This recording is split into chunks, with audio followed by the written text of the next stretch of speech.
22장 34절부터 40절까지입니다.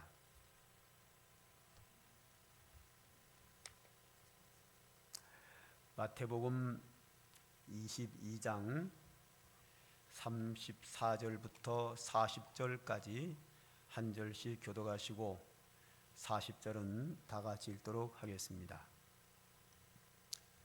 22장 34절 예수께서 사두개인들로 대답할 수 없게 하셨다 함을 바리새인들이 듣고 모였는데 그 중에 한 율법사가 예수를 시험하여 묻되 선생님 율법 중에서 어느 계명이 크니이까? 예수께서 이르시되 내 마음을 다하고 목숨을 다하고 뜻을 다하여 주 너의 하나님을 사랑하라 하셨으니 이것이 크고 첫째 되는 계명이요 둘째도 그와 같으니 내 이웃을 내 자신같이 사랑하라 하셨으니 이 두 계명이 온 율법과 선지자의 강령이니라. 아멘. 조선시대에 우리나라에 복음이 들어옵니다. 조선시대의 그 신앙과 전통이 있기에 기독교 신앙과는 전혀 맞지 않습니다. 그래서 이 나라의 권력을 가진 기득권자들이 복음을 가지고 들어온 미국 사람들과 예수를 믿는 사람들을 크게 탄압을 합니다. 그들은 종교 탄압 속에서 신앙을 지켜야 되겠기에 하나님 앞에서 순수한 신앙생활을 하고 하나님께 은혜를 구하고 하나님이 기뻐하는 바람직한 믿음 생활을 해왔습니다. 그런 탄압 속에서도 계속해서 교회는 부흥하게 되었고 이 나라 많은 국민들이 기독교를 믿으면서부터 점점 잘 살게 됩니다. 그래서 대한민국의 10% 이상의 최고 많을 때는 20%까지의 기독교인이 생기게 됐고 곳곳에 교회가 세워지고 우리나라 경제가 세계 10등까지 할 수 있는 그런 경제 대국의 반열에 서게 되었습니다. 이쯤 되면 기독교 안에서 스스로 안주를 하면서 특히 성직자들이 교회 지도자들이 서서히 이제 타락을 하기 시작을 합니다. 기득권의 어떤 권력을 누리기를 원하고 세속화에 빠지게 되고 순수한 성경이 말하는 하나님이 원하시는 신앙생활보다는 어떤 종교 지도자로서의 행위를 통해서 어떤 이익을 얻으려고 하는 욕심이 생기기 시작을 합니다. 이것은 어느 나라나 다 마찬가지입니다. 그러면서 우리 한국교회는 서서히 이제 기독교인의 수가 줄어들게 되는 이 상황을 맞이하게 됐는데요. 이렇게 기독교인의 수가 줄어들게 되는 것은 기독교인들이 성경이 말하는 성경대로, 즉 하나님 말씀대로 살지 않고 자기들의 욕심에 따라 사는 부분들이 점점 많아지면서 나타나는 현상입니다. 오늘 이 마태복음을 우리가 계속 보고 있는데요. 마태복음에서 우리는 하나님의 아들 예수님이 이 땅에 내려오셔서 우리에게 말씀하신 교훈을 중심으로 우리 1장부터 계속 오고 있는데 예수님이 이 땅에 계실 때에 우리에게 교훈하신 교훈과 당시의 성직자들과 종교 지도자들의 가르침과는 서로 맞지가 않습니다. 왜 안 맞는가 하면 하나님의 아들 예수님은 오셔서 그 당시에 가지고 있던 구약 성경 말씀대로 가르치고 하나님의 뜻을 사람들에게 가르치지만 그 당시의 성직자들과 종교 지도자들은 이미 권력을 누리고 있었고 교권을 누리고 있었고 안주하고 있었고 기득권을 가지고 있으면서 이제 서서히 세속화에 빠지는 타락한 상태에 들어가기 때문에 순수한 하나님의 말씀을 전하는 예수 그리스도의 가르침의 교훈과 그들이 자기들의 욕심을 가지고 신앙생활하는 그 말씀과는 서로 이 충돌이 일어나고 맞지를 않습니다. 그래서 자주 충돌이 일어나고 논쟁이 일어나는데요. 지난주에는 가이사에게 세금을 바치는 것이 옳으냐 옳지 않느냐에 대한 주제를 가지고 논쟁을 했다가 결국 예수님이 승리하고 바리새인들과 서기관들이 패했어요. 그리고 그 다음에 나오는 이야기는 부활의 문제와 또 시집가는 문제, 장가가는 문제, 이런 문제를 가지고 또 논쟁이 또 일어납니다. 역시 예수님이 승리하고 당시 종교 지도자들이 또 패해를 합니다. 그리고 이제 오늘 본문에 오는 거예요. 또 논쟁이 일어나는데요.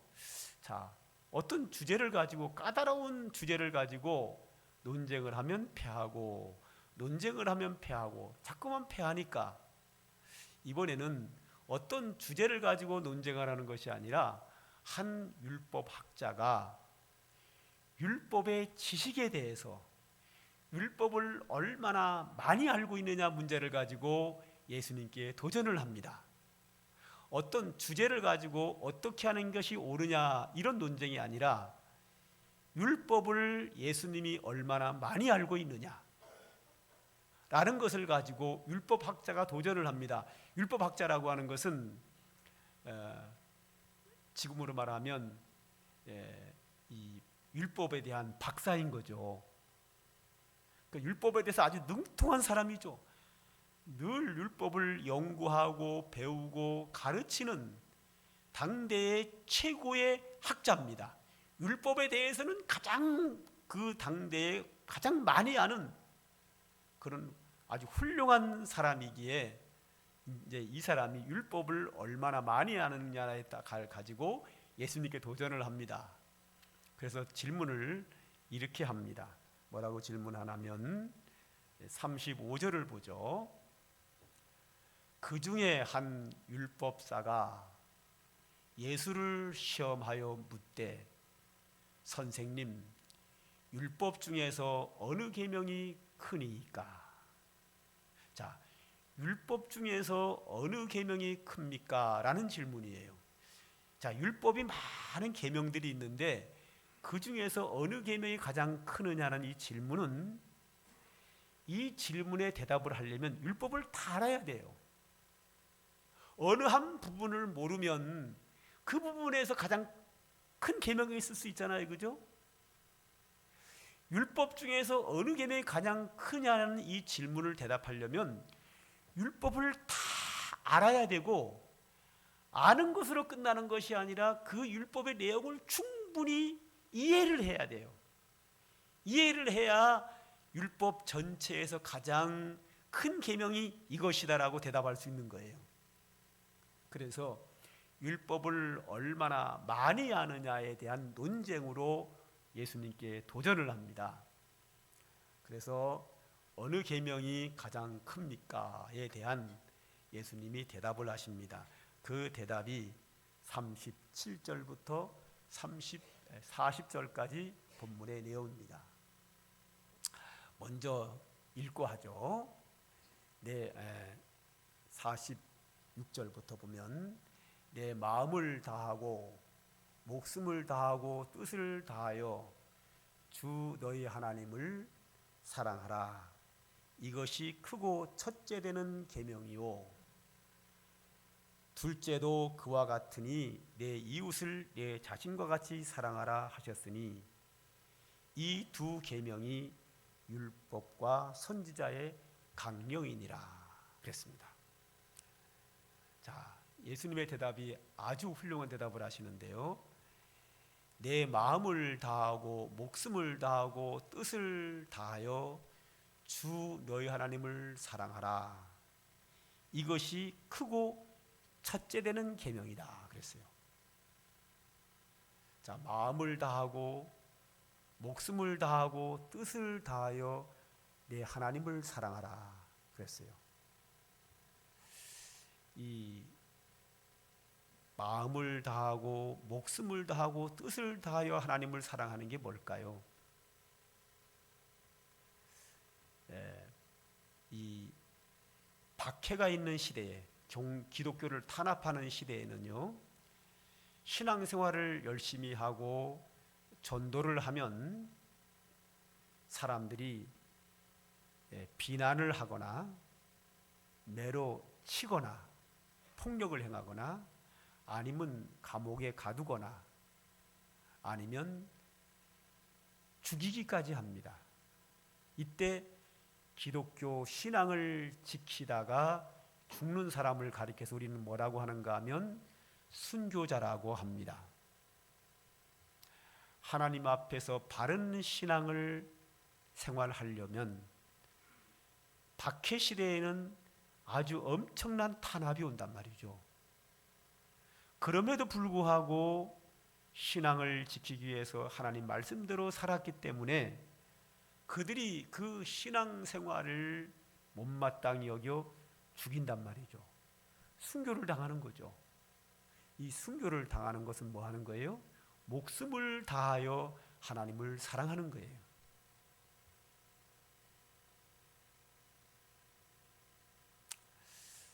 자, 목숨을 다하여 하나님을 사랑하는 것, 이것이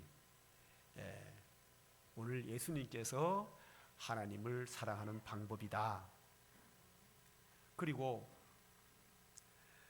그 다음에 하신 말씀이 뭐냐면 두 번째로는 내 이웃을 내 몸처럼 사랑하라 그랬습니다.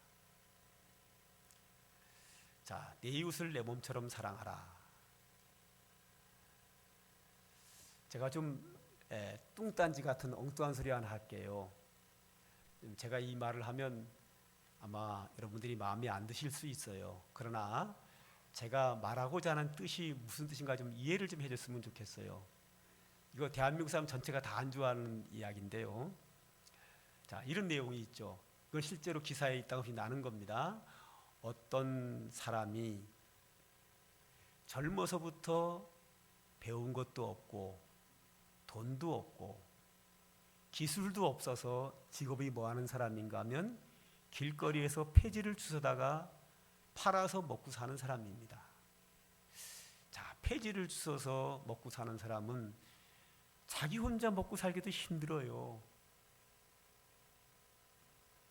그런데도 불구하고 그 일부를 자기 자신을 위해서 먹고 싶은 것도 먹지 않고 쓰고 싶은 것도 쓰지 않고 입고 싶은 옷도 입지 않고 정말 검소하게 돈을 아끼고 또 아끼면서 열심히 평생을 일하며 삽니다.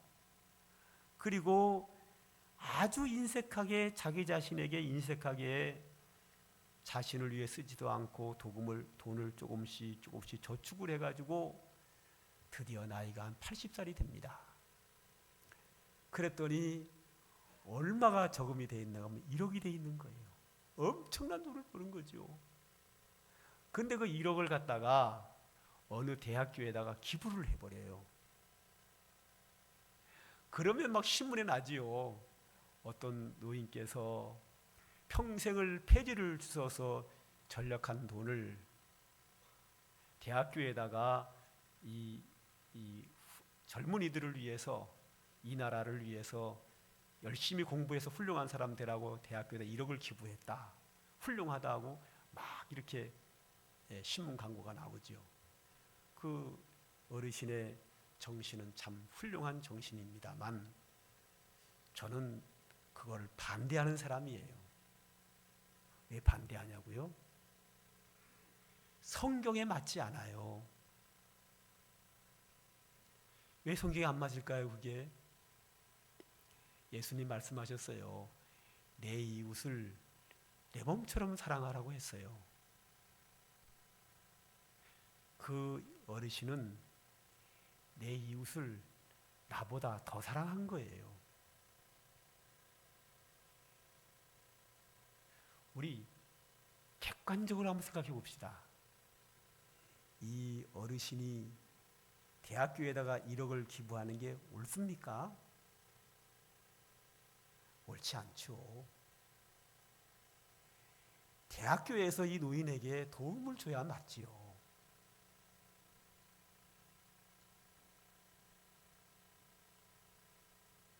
이 노인에게 1억은 평생 자기 자신을 위하여 쓰지 않고 전략한 돈이에요.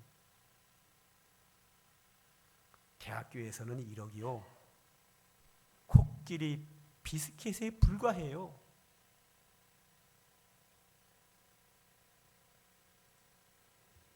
이 어르신이 돈이 많습니까? 대학교가 많습니까? 대학교가 많지요. 거기에 근무하시는 교수님은 1년 연봉이 1억이 넘어요.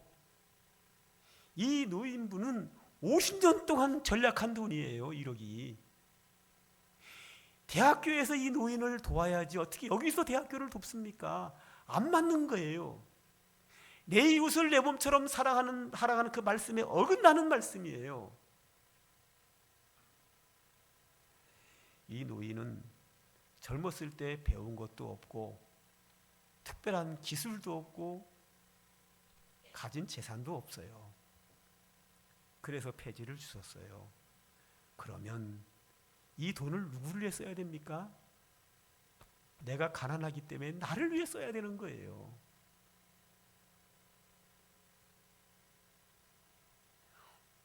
그게 맞아요. 느낌으로는 뭐 어려운 가운데 대학교에 기부했다고 뭐 신문에 나오고 전 국민이 다 그 노인을 칭찬하지만 이게 비합리적이에요. 성경에 맞지를 않아요. 비합리적이고 상식적으로 안 맞아요. 이 어르신이 가난한 사람이고 약자이기 때문에 도움을 받아야 될 사람이지 대학교에다 기부할 수 있는 사람이 아니에요. 그렇기 때문에 그분이 폐지를 줘서 번 돈은 자기 자신의 행복을 위해 쓰는 게 맞아요.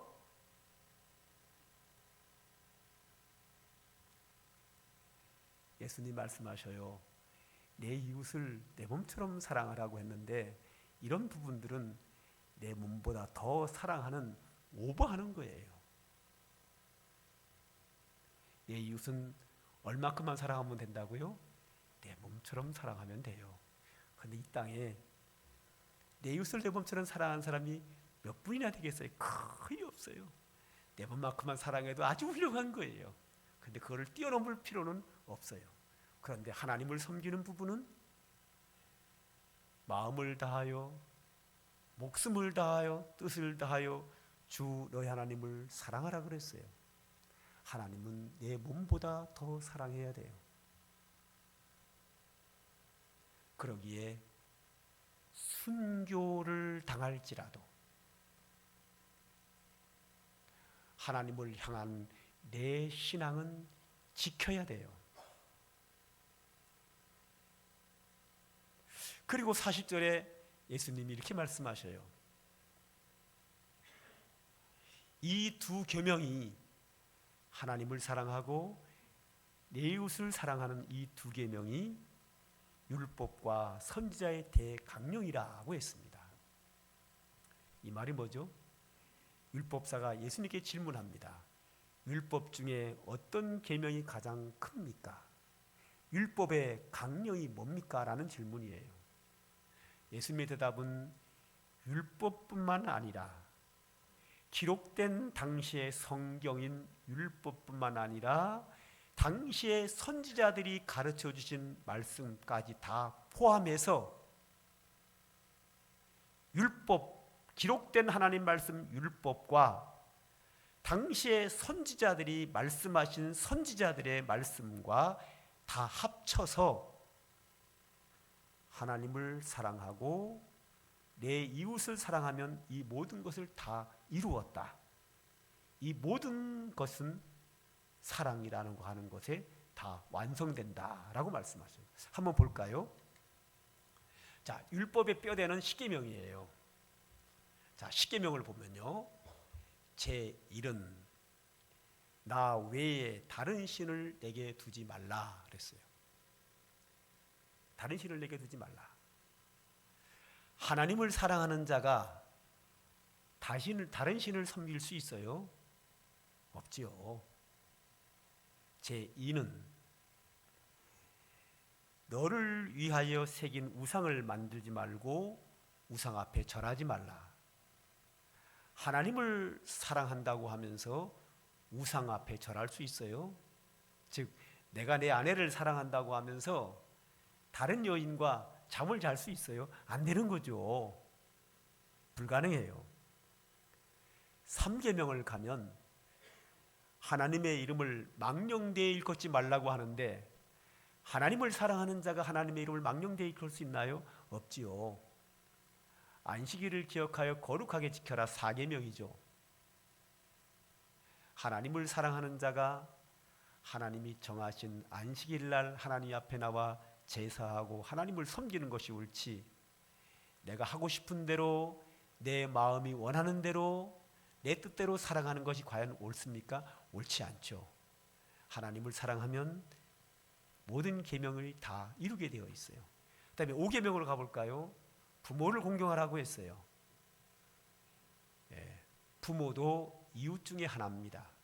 나를 제외한 내 주변의 모든 사람들이 내 이웃이거든요. 자, 부모도 내 이웃 중에 하나인데 부모를 사랑하는 자녀는 부모를 공경하게 돼 있어요. 부모를 사랑한다고 말하면서 부모를 업신여기고 부모님 말씀에 불순종하고 부모님께 함부로 대할 수 있나요? 그럴 수 없어요. 다음에 6계명으로 가면 살인하지 말라고 했는데 이웃을 사랑하는 사람이 이웃을 칼로 죽일 수 있나요? 못 죽여요. 그 다음에 간음하지 말라 그랬어요. 내 아내를 사랑하는 자가 다른 여인과 간음을 할 수 있어요? 없어요. 그 다음 도둑질하지 말라 그랬어요. 이웃을 사랑하는 사람이 이웃의 물건을 몰래 훔쳐올 수 있어요? 못해요. 거짓말하지 말라 그랬어요. 이웃을 사랑하는 자가 이웃에게 거짓말을 할 수 있어요? 못해요. 그 다음 마지막 계명, 이웃을 사랑하는 자가 이웃의 물질을 탐낼 수 있어요? 욕심낼 수 있어요? 못해요. 10계명은 율법의 뼈대인데 이것을 설명한 모든 율법은 하나님을 사랑하고 내 이웃을 내 몸처럼 사랑하면 다 이룰 수 있어요. 그 다음 율법과 선지자의 강령이라고 했는데 선지자들의 설교가 구약에는 엄청나게 많아요. 선지자들이 가르쳐준 교훈, 선지자들이 어떤 교훈을 하든지 그 교훈은 전부 다 하나님을 사랑하라는 것이고 내 이웃을 사랑하라는 겁니다. 이것을 벗어나는 선지자의 교훈은 없습니다. 그러므로 하나님을 사랑하고 이웃을 사랑하는 사람은 구약 성경에 나온 모든 선지자들의 교훈을 다 이룬게 돼요. 다음 신약으로 넘어가 볼까 봐요. 자, 하나님의 아들 예수님이 이 땅에 내려오셨어요. 예수님이 가르쳐 주신 가르침 속에서 하나님을 사랑하지 말라고 하거나 이웃을 사랑하지 말라고 한 게 나와 있습니까? 예수님의 모든 교훈은 하나님을 사랑하고 내 이웃을 사랑하면 그 예수님의 교훈은 다 순종하는 것이 돼요. 그 다음 예수님이 승천하신 후에 사도행전으로 가면 사도들의 가르침이 나와요.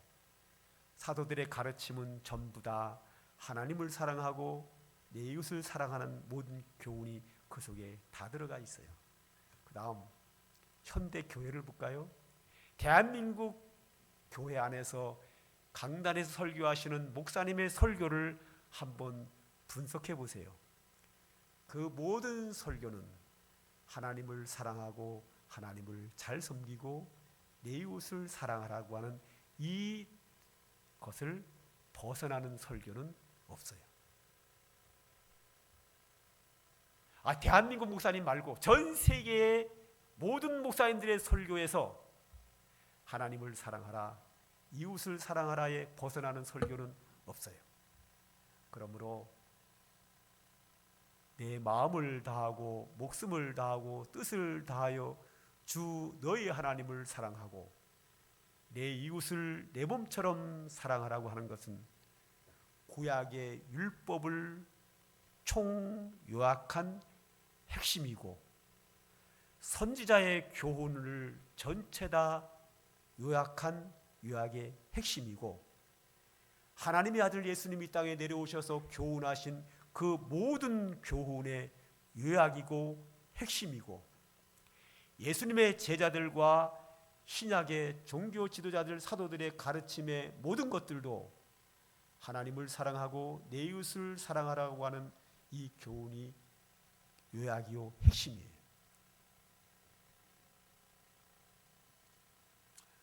그러므로 사랑이라고 하는 이 단어 안에 모든 율법과 선지자의 교훈과 예수님의 가르침과 사도들의 가르침과 현대교회 모든 목사님들의 설교의 교훈을 모든 것의 대강령은 사랑이라는 것에 다 포함되어 있어요. 중요한 것은 사랑은 말로 하는 것이 아니라 말로 하면 좋지요.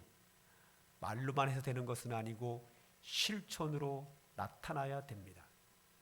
한 부자 청년이 어떻게 하여 영생을 얻으리이까? 예수님의 대답, 계명을 지켜라. 어떻게 지킬까요? 내 이웃을 사랑하라. 내 이웃을 어떻게 사랑할까요? 그 질문에 대하여 예수님은 한 이야기를 합니다. 어떤 사람이 예루살렘에서 여리고로 가다가 길거리에서 강도를 만나 모든 것을 빼앗기고 맞아서 길바닥에 쓰러져 있었는데 그 길을 한 제사장이 지나가다가 보고 그냥 지나가 버리고 두 번째 율법사가 와서 강도 만난 자를 보고 측은히 여기고 그냥 지나가 버렸고 세 번째로 사마리아인 한 사람이 지나가다가 강도 만난 자를 보고 그를 보살펴주고 약을 발라주고 여관에 데려와서 치료를 해주고 모든 것을 돌보아 주었다. 그렇게 하시고 나서 예수님이 그 부자 청년에게 질문을 합니다. 네가 보기에 누가 이 강도 만난 자의 이웃이겠느냐? 네, 자비를 베푼 자니이다. 사랑은 이렇게 실천하는 겁니다. 하나님을 사랑하는 것과 이웃을 사랑하는 것은 실천해야 되는 것이지 입으로만 말하는 것은 의미가 없습니다. 요즘 시대에는 감성주의 시대라서 자꾸만 사랑한다는 말을 너무 남발하고 상대방이 나에게 사랑한다는 말을 해주기를 강요하는 시대가 되어버렸습니다.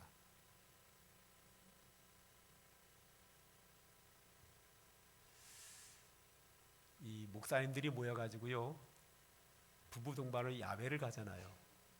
그러면 이제 여성들은 사진 찍는 거를 좋아하고 남자들은 좋아하는 사람도 있지만 별로로 생각하는 사람도 있어요. 저는 개인적으로 별로 안 좋아합니다. 그럼 이렇게 단체로 이렇게 야외를 가면 사모님들이 목사님들한테 강요를 해요. 사진 찍자고. 그럼 사진을 찍어요. 저는 잘 안 찍습니다. 제 고집대로 갑니다. 그런데 중요한 것은 말이에요. 사모님 목사님들한테 사진 찍자 그러면요. 앞에서 찍어요. 뒤에서 뭐라 하는 줄 알아? 아이씨, 또 찍어야 되나? 한두 번 보는 게 아니에요. 어떨 때 그래요. 아이, 이렇게 안 하면 불편해. 할 수 없이 하는 거야. 이러면서 찍어요. 야, 여성분들 남편을 그렇게 강제로 사진 찍으라고 해서 찍은 게 무슨 의미가 있습니까? 자유를 주세요, 좀. 요즘 부부 사이에서 아내 되는 분들이 남편들에게 사랑한다고 말해달라고 강요를 많이 해요. 강요해서 받는 사랑한다는 말이 무슨 의미가 있지요? 잠깐 달콤하게 기분 좋은 거예요. 그거 하나 때문에 상대방의 강요를 해야 되나요? 글쎄요. 사람은 성향에 따라서 사랑한다는 말을 잘 표현하는 사람이 있고 하지 않는 사람이 있어요. 표현하기를 좋아하는 사람은 사랑한다는 말을 말로 표현하면 되고, 표현하기 좋아하지 않는 사람은 표현하지 않도록 그냥 내버려 두는 게 좋아요. 각자 자기의 성향대로 살아가고 그 성향을 서로가 존중해 줘야 돼요. 사랑한다고 표현하기를 좋아하는 사람, 표현하는 것을 존중해 줘야 되고, 표현하지는 않지만 마음으로 사랑하는 마음이 있고 실제적으로 사랑을 실천해서 행위로 도와주는 사람은 그 모습 그대로 존중해 줘야 돼요. 그 사람에게 말로까지 표현하라고 강요하는 것은 바람직하지 않아요. 과거에는 여성들이 남성들의 비율을 너무 강하게 맞췄고, 남성 중심의 사회다 보니까 여성들에게 너무 가혹하게 대했어요. 현대 시대에는 이게 뒤바뀌어 가지고 남자들이 늘 여성들의 마음을 비율을 맞춰야 되고 여성 중심으로 사회가 돌아가. 이것도 바람직하지 않아요. 남녀는, 남편과 아내는 서로가 상대방을 존중해 줘야 되고 각자의 성향대로 살아가야 되고 각자의 성향을 있는 그대로 존중해 줘야 돼요. 특히 사랑이라고 하는 가장 우리 살아가면 중요한 이 사랑의 부분, 어떤 사람들은 말로 표현하기를 좋아하는 사람은 말로 표현하는 것을 존중해 줘야 되고 표현해야 돼요. 그러나 말로 표현하지 않고 마음으로 가지고 있고 행동으로 표현하는 사람은 그것을 그렇게 하면 되고 그걸 존중해 줘야 돼요. 중요한 것은 사랑은 실천하는 거예요.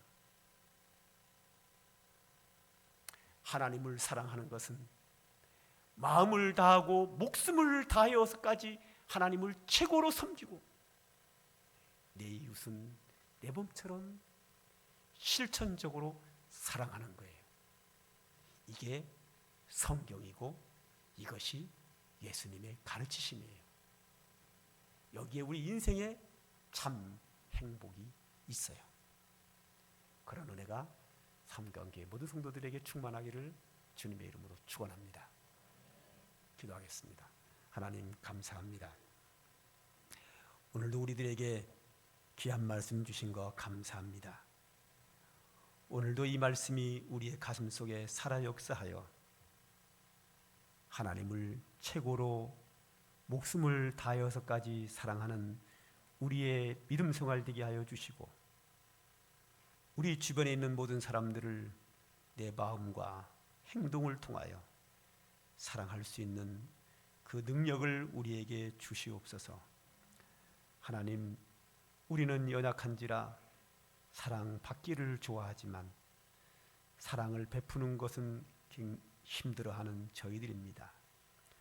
하나님께서 우리를 붙잡아 주시고 우리의 가슴 속에 하나님의 사랑을 풍성히 베풀어 주셔서 그 하나님 사랑 받은 것을 가지고 함께 사랑을 나누며 살아갈 수 있는 우리가 되도록 하나님 은혜 베풀어 주시옵소서. 예수님의 이름으로 기도합니다. 아멘. 찬송가 463장입니다.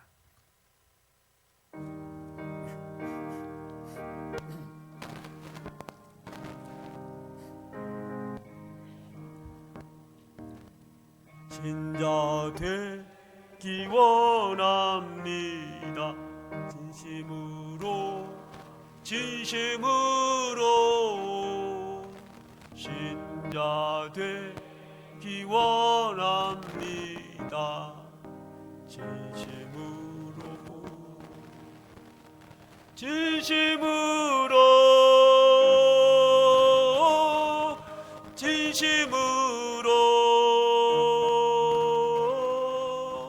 신자 되기 원합니다.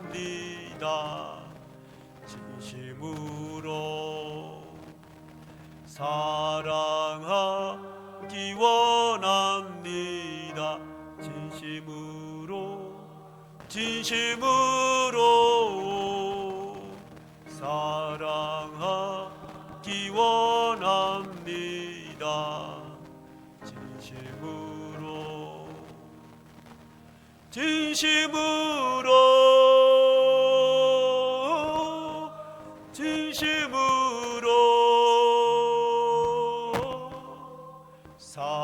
사랑하기 원합니다. 진심으로 거룩하기 원합니다. 진심으로 거룩하기 원합니다. 진심으로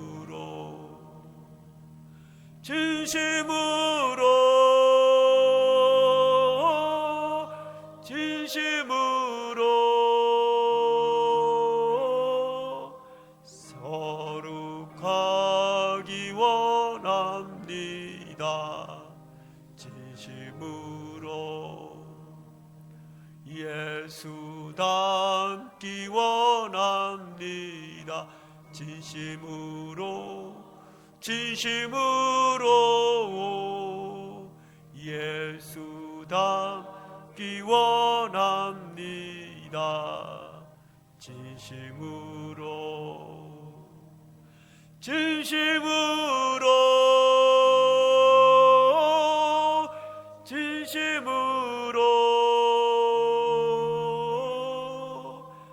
예수 닮기 원합니다.